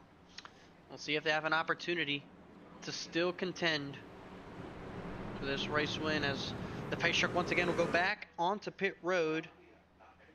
We'll see if it's able to stay away for just another while, as it'll be Colin Forster and Craig Parks on the front row for this restart. And there's Forster getting a great jump. Justin Rott able to follow him through, and we'll see what that number 76 is able to do. He looks to the outside already. Yeah, instantly up to the outside, trying to hang it on the quarter panel of the 71. He should be able to make this work. He's still got those fresher tires. And I do also believe a faster race truck than that 71 does. But it's going to be a battle here for these first couple of laps. And there you see the tough battle there for third from Benson and Parks. Parks trying to hold it on the outside. Has the favorable line. And he's going to make this 38 work for it, as Michael Walls a little bit further back from that duo. What role does he play in this battle? There's not a whole lot of space for him to go unless the 2 trucks in front of him slow up. It's not a super duper wide racetrack here at Charlotte. You can fit 4 wide on the backstretch, but not really anywhere else 3 wide's a stretch. Most places, especially as you get up off the corner. So He just kind of has to bide his time there in 5th, but every lap that clicks away in that dirty air is a lap that is going to burn up those tires just a little bit. Justin Rott still hanging it high and wide up around that 71 truck. Trying to use that outside lane to his advantage to try and take over the race lead. And the good thing for both of these, I would say, is that Parks has held up his own in 3rd. He is not really allowing Benson and the likes of everybody else to get by, and that's giving them a gap despite racing one another. So I think at the same token, they're trying to get clear of one another as Forster does there, but I don't think they're too disappointed in seeing that 53 still in 3rd. Absolutely not, and looks like Forster is going to be able to get away from Justin Rott. Similarly, Parks able to get away from Benson, who has now fallen to walls, and now to Juergensmeyer. It'll be interesting to see what kind of abuse those tires took in that battle, and if that, ends up hurting them long run here if this race is able to go green. We talk about tire wear being so important in this race, and these guys that are really good at being patient, it's super easy. You see these guys, they've got 10, 12 lap older tires than you do. You want to get up and get around them. You think it's going to be over like that, and you'll go right back to tire saving. Next thing you know, you're burning up the tires for 5 laps fighting on the outside. Yeah, it is that easy. You just have to be patient. And who's not been patient right now is the Colin Forrester machine, because he has just driven away to 1.4 seconds out in front of Justin Rott. And I've honestly got to think that this 76 truck is probably still saving some fuel. And yes, indeed so. I was on board with them momentarily enough to hear the engine shut down. So we'll go to the live feed here to try and demonstrate exactly what we're talking about. Look at the dash there. You can kind of make out the RPMs. And listen to that. Quiet. Wow. So the fuel games are on. Justin Rott trying to see if he can keep this up. And you see the moves being made further back. Craig Parks putting on a bit of a squeeze there to Michael Walls, trying to hang on to 3rd. Does not seem too concerned with saving fuel either. So he's probably banking on there being another caution, pulling actually the same strategy that Rott pulled at Vegas, which I alluded to earlier. Forster lost a second on that lap, and I don't think that was an issue because he's still losing time. So I think he realized what the game is, and I think everybody is going to start pacing themselves here as Michael Walls possibly looked for a move. He'll take the outside on Rott. So if they're all saving fuel, Nate, who's going to be the first one that decides that they're good to go and tries to put on a gap? Well, I think that's who's going to win this race if it goes green. Or conversely, it's going to be the guy that gets to the front and is the leader of the fuel savers. And that looks like it's Michael Walls' strategy right now. He is hounding the back of Forrester, and he's at least in front of Justin Rott. I'm not totally sure if the guys behind Forrester think that he can make it, or if they're convinced he can't make it, so they're content to sit in second because they think that's actually going to be the race lead. Well, it can certainly help them save fuel sitting behind the 71, and if you consider when they pitted, the 71 has 4 less laps of fuel based on what lap they pitted on compared to the likes of Michael Walls, Juergensmeyer, Rott, and everybody else. So for Michael Walls, there's no real need to right now get past Colin Forster, especially if you yourself have to save some fuel to make sure you can get to the end of the race. Forster has gone 14 laps since his last pit stop. Everybody else in this top 10 besides Craig Parks is also going to be 10 laps. So those 4 laps could not just play a huge role, but it also could play a huge role in terms of how these drivers race one another, because like I mentioned, I don't think Walls will try to get past Forster. I think he'll use the little bit draft that he does get from Forster to try and save some fuel. Absolutely, and you wonder with that 4-lap difference, if Forrester still thinks that he's going to make, because 4 laps, that's a lot of fuel to save. So if Forrester thinks he can still make it saving, that makes me think that all these guys behind him are more concerned about saving for potential overtime so they don't have to come in and pit again. And very crucially, right here is the 18 of Jesse Prees. He is trying to unlap himself. As you can see, he is not saving fuel, and you're able to see the lap time difference. He is going to interfere momentarily with these leaders, but since he's not saving fuel, he should get past everybody, head this field, and eventually pull away from Forrester. So he'll get back on the lead lap the old-fashioned way, but he is not saving fuel. Is the number 18 truck most likely wants a caution flag to try and get himself with an opportunity to still win this race, as he does get back in front now of Forrester. And you see the gap behind that is now formed to Kyle Benson and the rest of everybody. Benson fall battling for the 5th spot right now. Yeah, these guys are saving big time as well, not even concerning themselves with keeping up. Really makes me wonder because we've had the fuel window at 40 to 45 laps, so I would have thought these guys would have been good to actually go and fight here. So it's super duper interesting that these guys are feeling the need to save as much fuel. Perhaps they took as little fuel as possible to try to gain time on pit road, and now they're just trying to save it.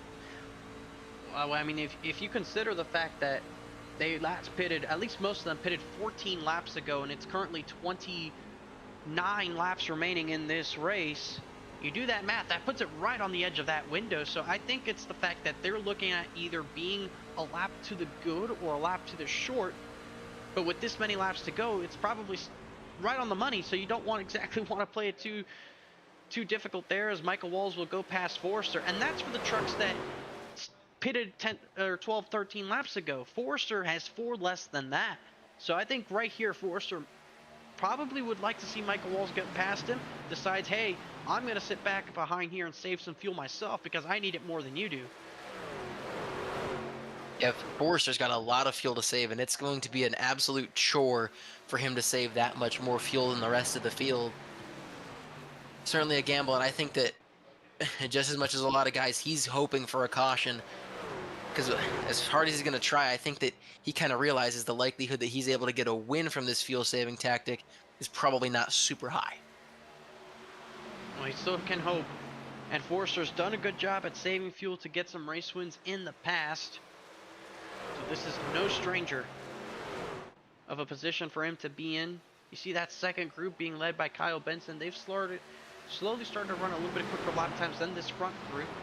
Everybody generally running low 32s, up in the 32 1s, 32 2s. Ever since we went back under the green flag, fastest laps are 30.8. So that's just how much off the pace they are, even with these newer tires. If they decided to get up and go and start running faster, you'd probably be seeing 31.8s, 31.7s. That last lap, everybody ran about a 32.2, 32.3. And also notable, we talked about Jesse Priest not needing to save and being a lap down, getting his lap back. Well, he has not really put a lot of space on the leader since getting his lap back. So that tells me he's also deciding to save. Everybody on the racetrack saving.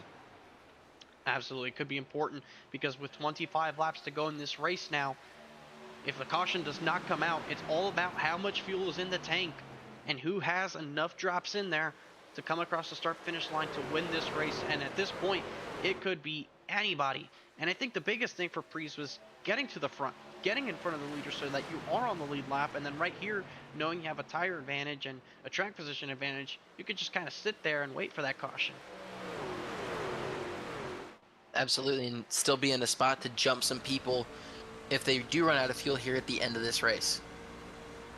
As the onboard of Jonathan Jurgensmeyer, he goes into turn 1.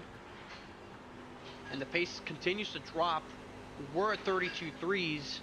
We're down now to 32.7s and 32.8s. And that's not from tire wear. We've seen faster laps ran in previous runs. This is purely them trying to match each other in the fuel save, trying to play a strategy. As there's Benson, who's finally caught up to this group.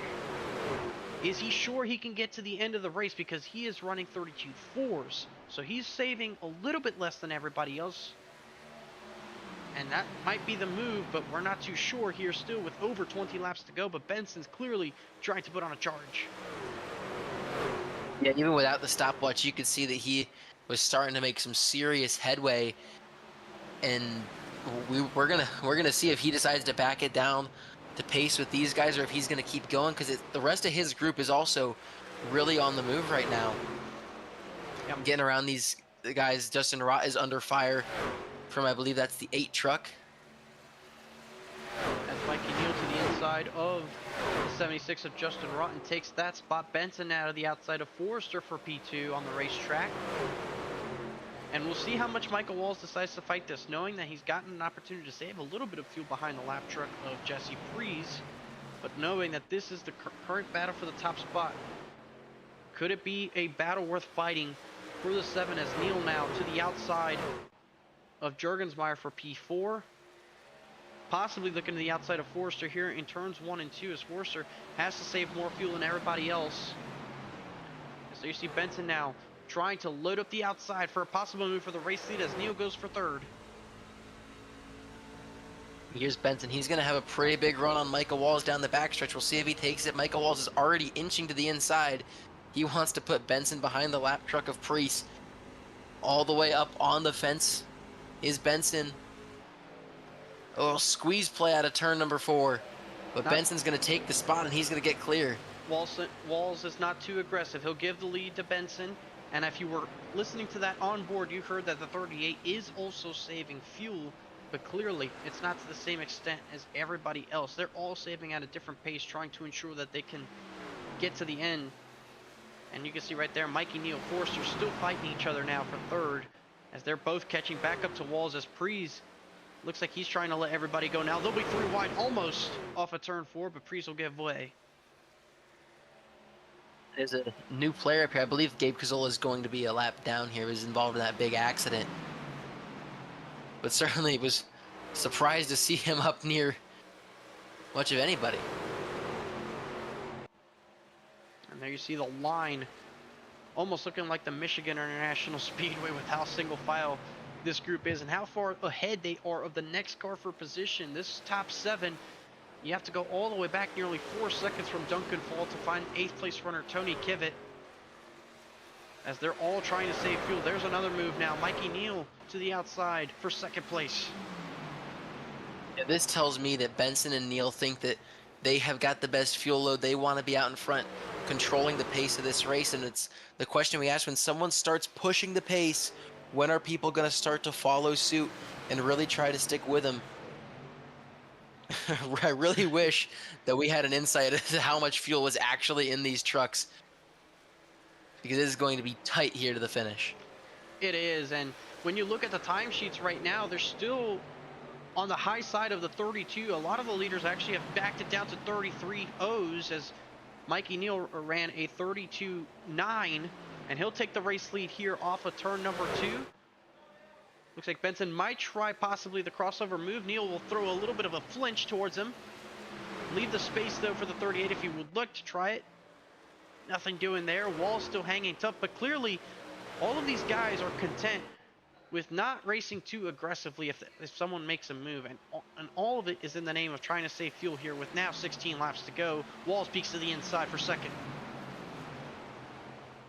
Yeah, I'm really excited to see who's going to decide that it really is go time, as everyone's still saving and saving and saving.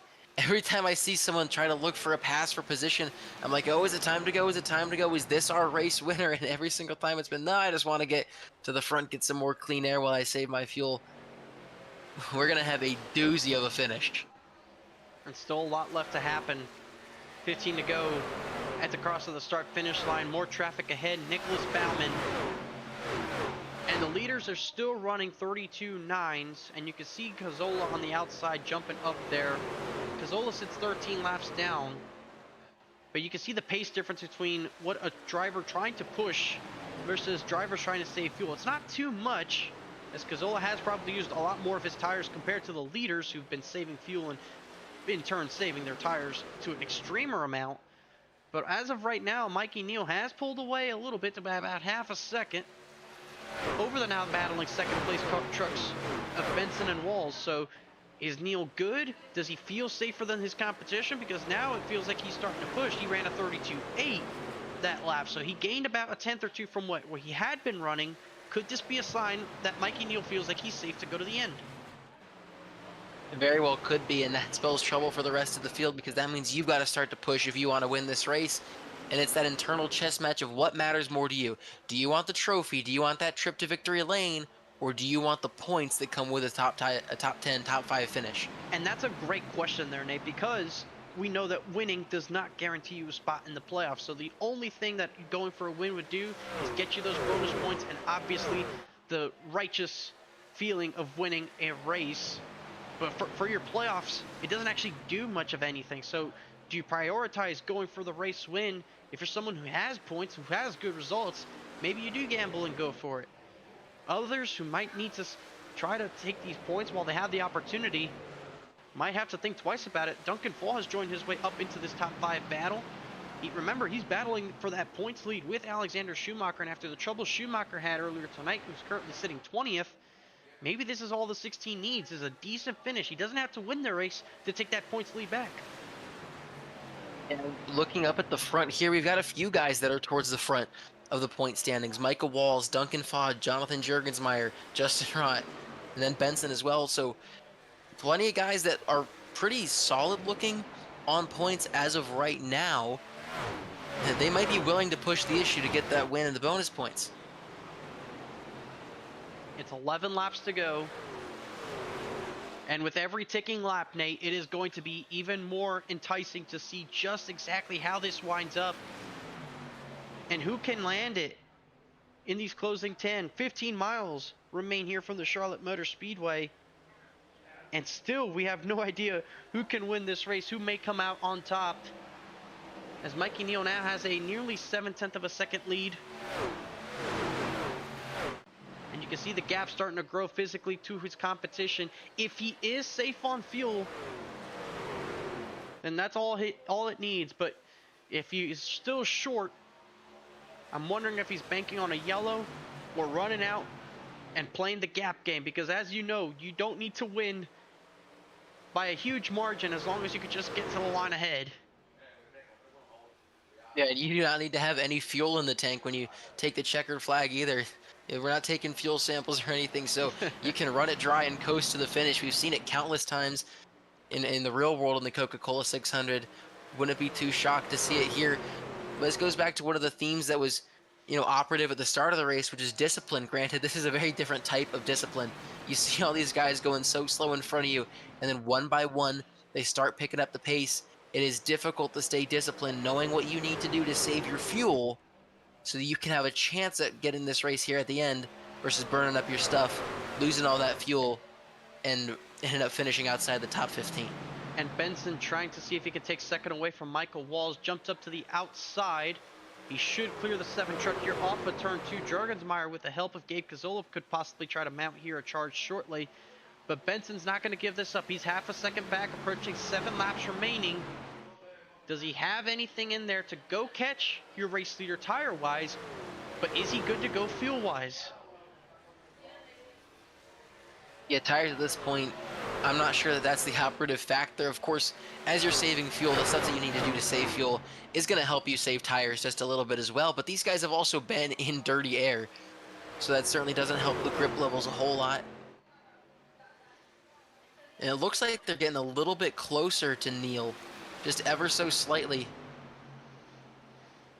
But them battling is not exactly helping the cause. Michael Wall's been able to mount an effort on that inside. Benson nearly tags the outside wall. He has Juergensmeyer and Kozolov to try and give him some kind of help on the straightaway. But Benson struggling to try and mount together a charge right now. Just matching lap times with your race leader. That's not exactly going to help his case in trying to close the gap. Michael Walls gets right up to his back bumper. There's Juergensmeyer now to push the 38. Trying to make up any kind of gap he can to the race leader here, approaching 5 laps to go.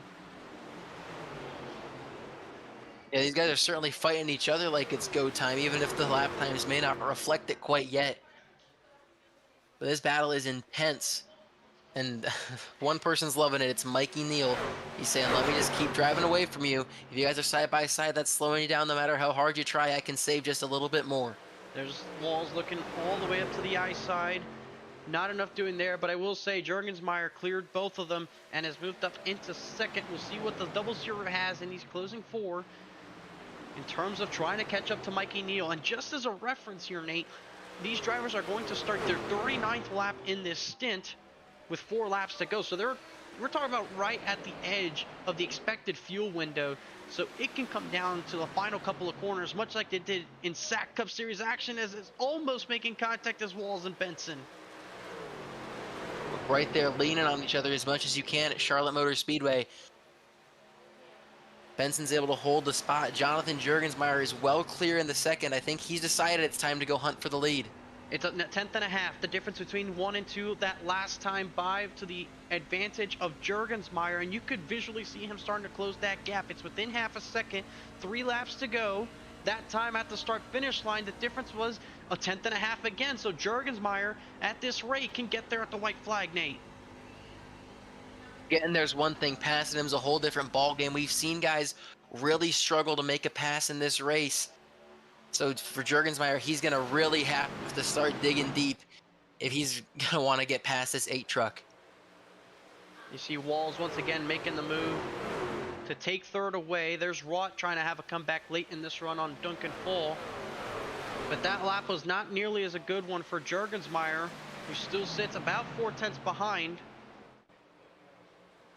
And as they're approaching the white flag, as you see loose off of turn 2 was one truck, but they appear to save it. And the gap for Jurgensmeyer not going down, it's actually grown on this lap. So as long as Mikey Neal can get around the racetrack and get to the white flag, as it looks like he may do, this race will be official. White flag in the air, 1 lap to go for Mikey Neal. It's been a fuel-saving race in the latter portion of this event, and he has done a great job saving tires, saving fuel, and he is half a lap away from capturing what would be his first win in this series at the racetrack that he so loves very much. Through 3 and 4 for the final time, it is Mikey Neal taking his first career win from Charlotte, North Carolina.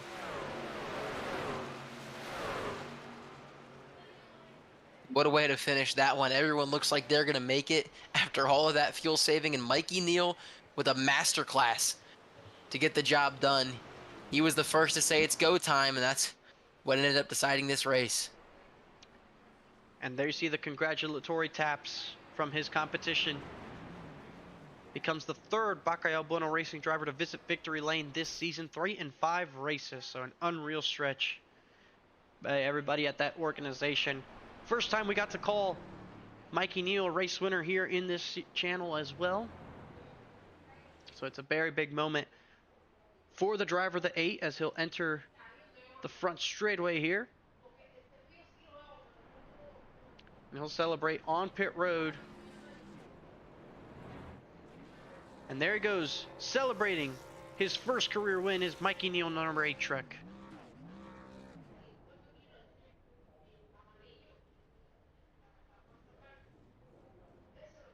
What a masterful job.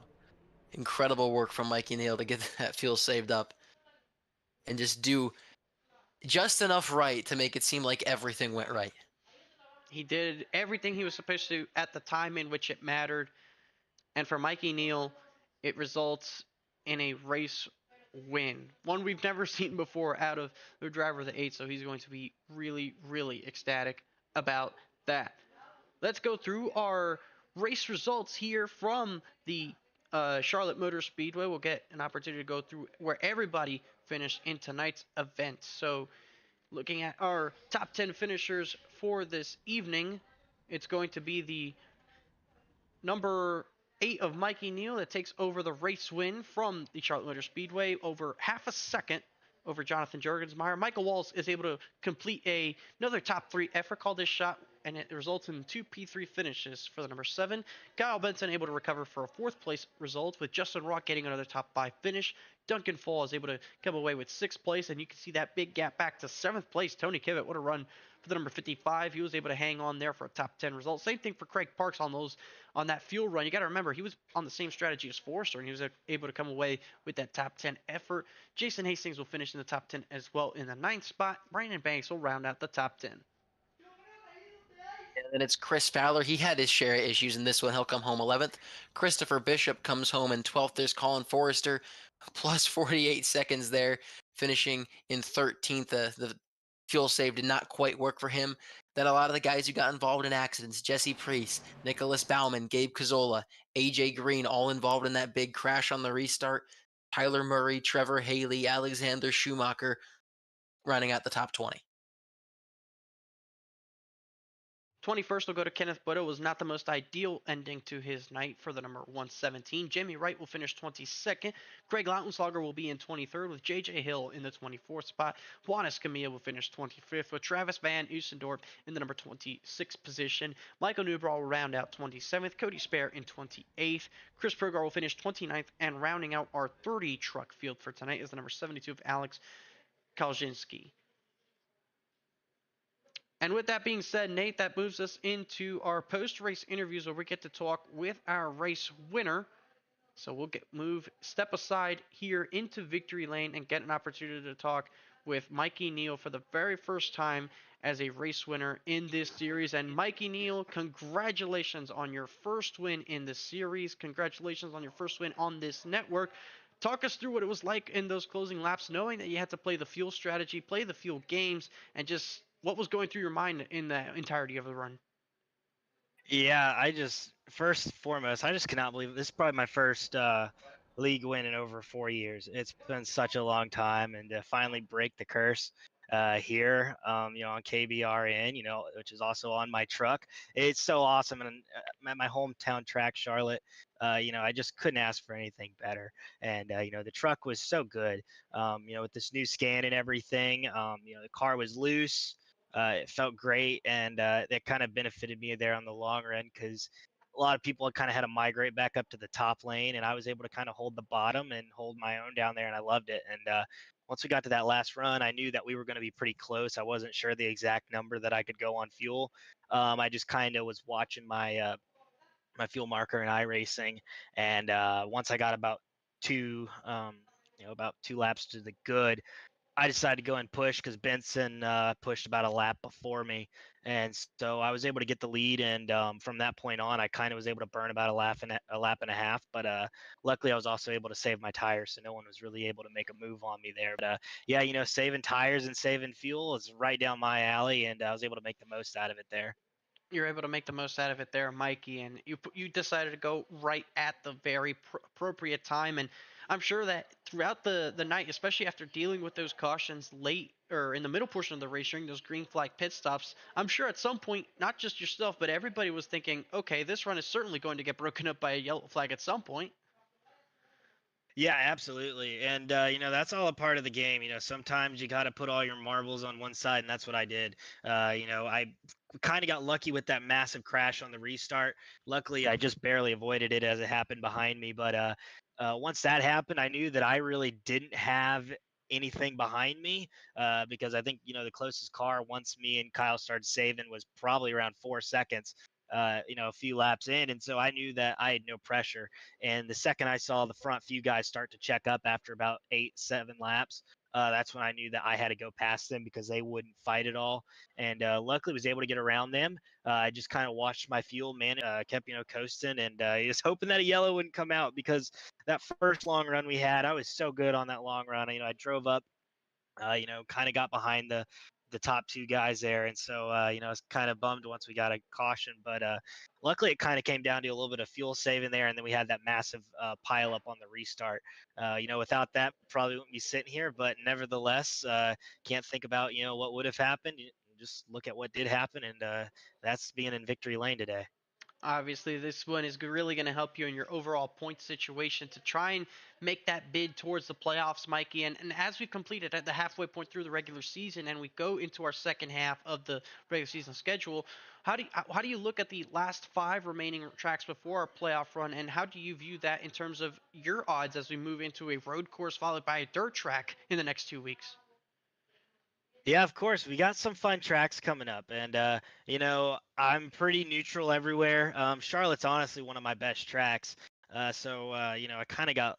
This is a track that I know so well, but once we go to Montreal and Knoxville, those are not my forte. But I have a lot of confidence in myself to where I know that I could push a top 15, top 10 finish in both of those races. I've been on the sim long enough. I remember when dirt came out. So I've been doing it ever since then. Not as much as probably other people, but feel pretty confident with those two tracks coming up that I can get a pretty solid finish at least if I don't get wrecked. But then we have Pocono and Darlington, two tracks that I absolutely love in the truck. And with this new truck package, I don't really know how it's going to fare there, but I'm excited to try it. And then we got Auto Club coming up before that as well. I'm pretty sure, which is our last race before the playoffs. So we got some fun tracks coming up, and I'm really excited. And I had to miss a race here and there, and it kind of sucked to put me a little bit back in points. But I think this puts me right back in the mix, and I'm really really excited to get to those tracks and do my best to win there. This will certainly put you back into that playoff bubble contention here, Mikey. But before we let you go, anybody you want to give a shout out to that helps makes this happen for you and the entirety of everybody on that 8 team? Absolutely. Got to thank about KBueno Racing, my boys. Finally able to actually add a league win to our tally. I'm really excited about that. And, this truck was super fast, and I was so glad to have BBR and, the KBueno Racing Network on board and get them in victory lane today. So excited. So also, just want to thank all my teammates there. We work so hard in and out, and, really, really excited to get us a win. Also, I don't have it on the car, but usually I'll have it Huffman Designs and Turner Associates.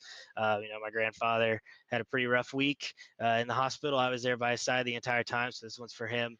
Glad we're able to get this truck in victory lane, and I'm really excited for what's coming up next in this league. So thank y'all for broadcasting as well. Appreciate it so much, Mikey. And one last time, because I need it for my own amusement. What did you say what my last name was?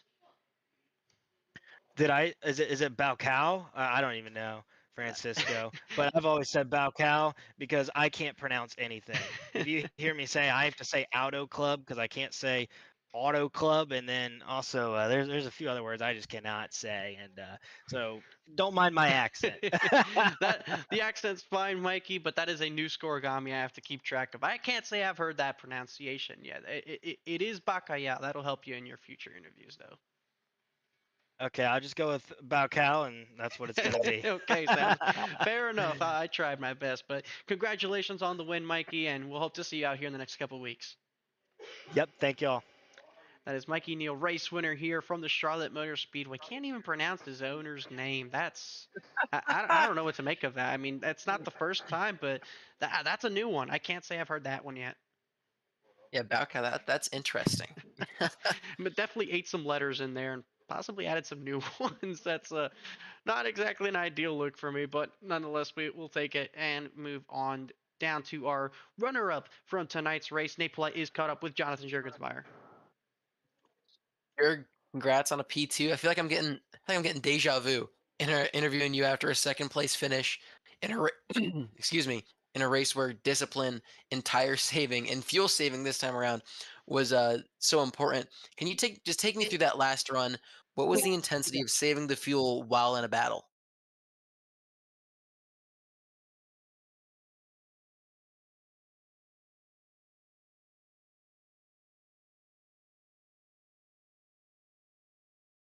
It was really tough. I mean, managing everything while still trying to keep it was tough, but yeah, still managing to finish second, and it's pretty good. Just Mikey was too quick there at the end. He saved fuel. He saved fuel perfectly, and he was really good on his tires. I'd say he was probably the best at tire saving all race. So yeah, good one to Mikey. I don't think maybe if I pushed a little earlier, I did have some fuel to spare at the end, but yeah, second's still pretty good. Early on in this race, you were absolutely moving, and it's very similar to Miami and Sac. So, what is it about these hot tracks in the race versus qualifying for you specifically? I mean, I don't really know, honestly. It's just how my races have gone lately. I've just qualified mid pack, and I kind of drive my way to where I think I deserve to run. So, I mean, especially in the trucks on Mondays, I've been doing this almost every race. It's kind of absurd how many times it's happened where I qualify mid pack and I'm up in the top 5 by the end of the first run. So, I mean, I don't think qualifying bad really hurts me too bad because I'm able to get up there pretty quickly. But yeah, it's why I'm so bad at it in the hot tracks, I don't really know. I need to figure that out. And then you mentioned it just now, but how are you able to stay so consistent at every kind of track we go to every single week? It's remarkable.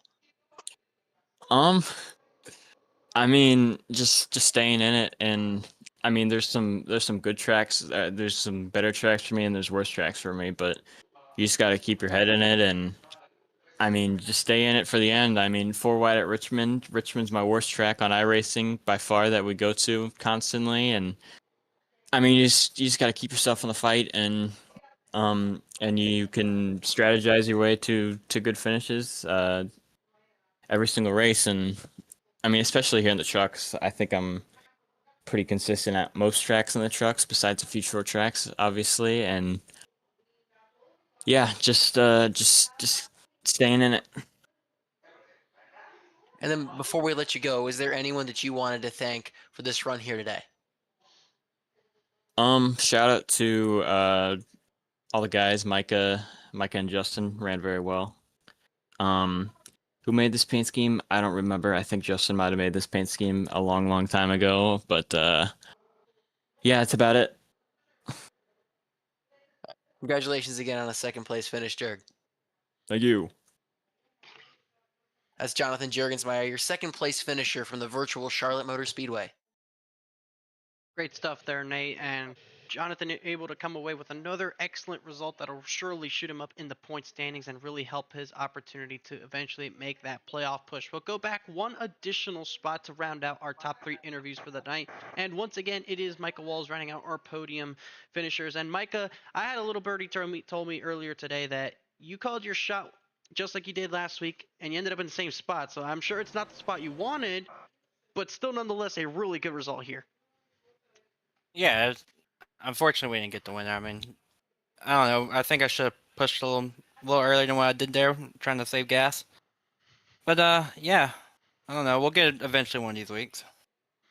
You've had a good couple of runs the last couple of weeks. We talked about this during our last interview a week ago, but still, you had a solid run in the build at Richmond last week. You also had a good run at the Homestead Miami Speedway last Thursday, but another top 3 effort here tonight really starts to build some more of that consistent effort. So as we shift over to the, I would say, the more wild side of this Truck Series schedule to the second half of the regular season, what do you think are going to be big points of emphasis in terms of trying to maintain that consistency in these last 5?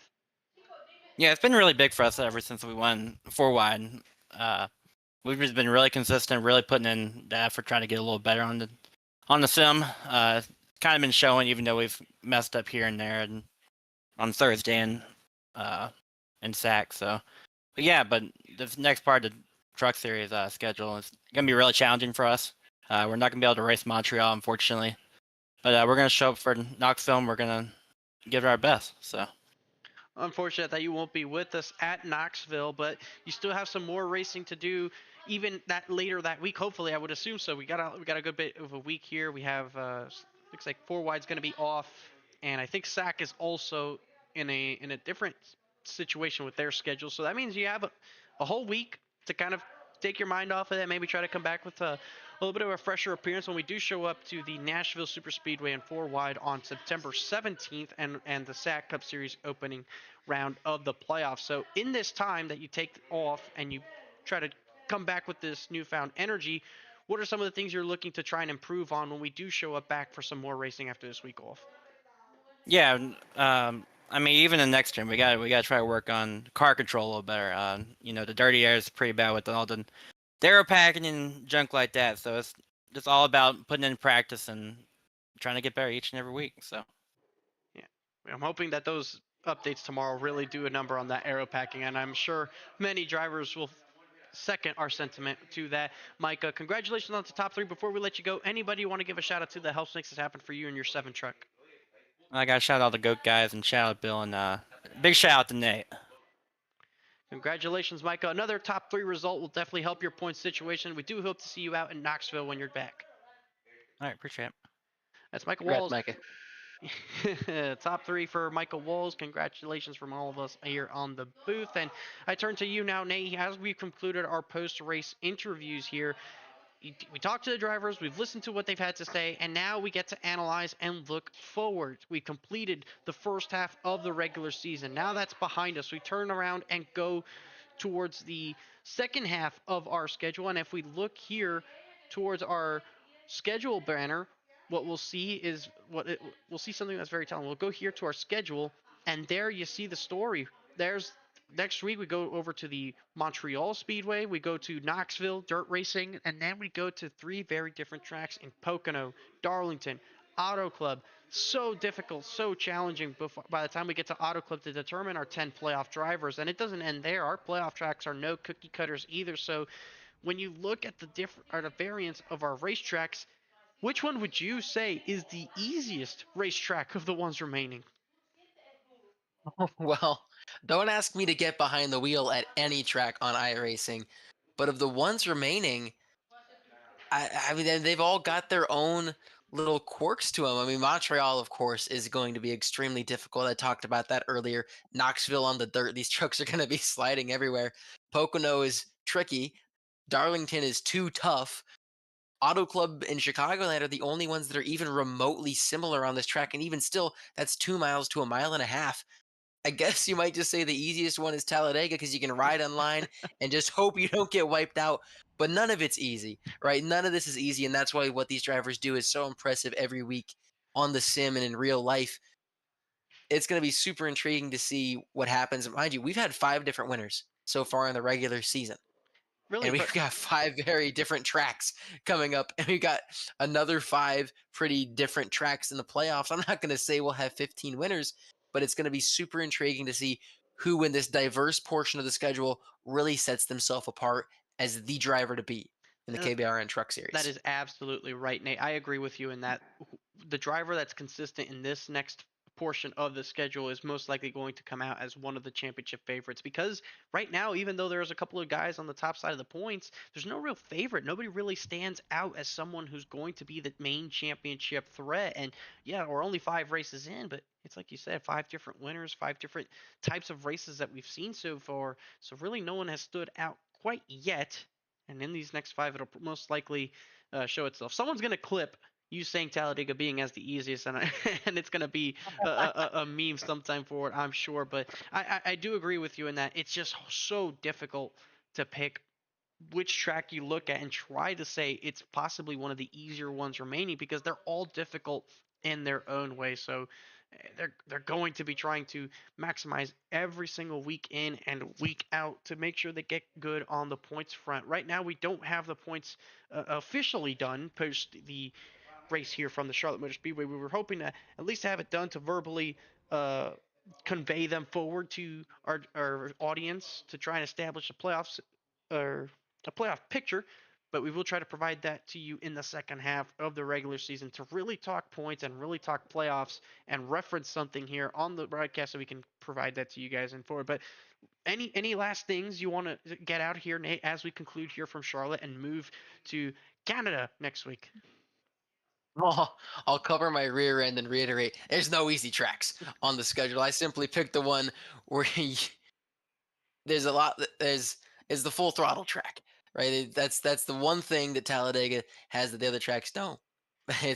I'll say it's the least difficult, but it's also the most likely to just completely screw you over of the rest of what we have on the schedule here.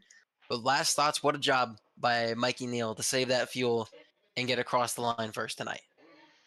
Mikey Neal, of course, will take that race win, and it's huge for him. He's very ecstatic about it, and we'll see just how he's able to perform in his next fair share of outings. Thank you so much to everybody that helps make this possible, from all the league admins, for Kenneth Bueno, Charlie Beyer, Keelan Belshaw, who was unable to be with us tonight. I hope he feels better in the next couple of days.